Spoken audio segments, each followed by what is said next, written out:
गदखंड अध्याय 9 रेल यात्रा। लेखक शरद जोशी जी हैं। पूरी कहानी एक नज़र में और एक वीडियो में।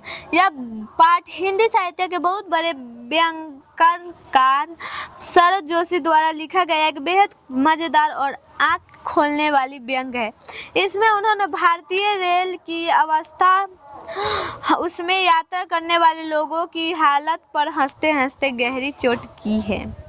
रेल यात्रा और जीवन की सच्चाई।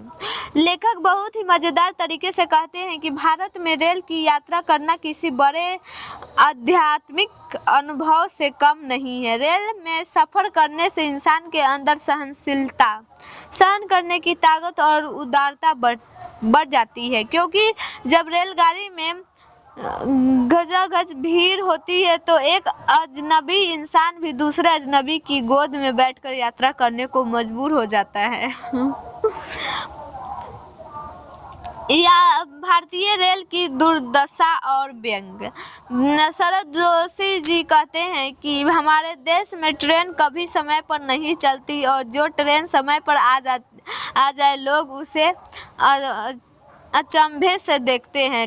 स्टेशन पर डिब्बे के अत्यंत अंदर घुसने के लिए जो मारामारी और कुश्ती होती है वह किसी जंग से कम नहीं। लेखक व्यंग करते हुए कहते हैं कि जो व्यक्ति भारतीय रेल में आसानी से चढ़ गया और अपनी सीट पर बैठ गया, समझो उस पर साक्षात ईश्वर की कृपा है।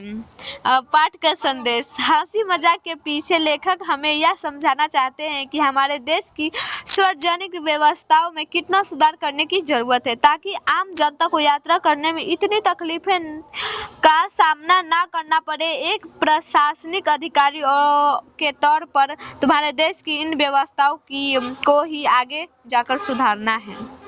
अभी भी ये सब चल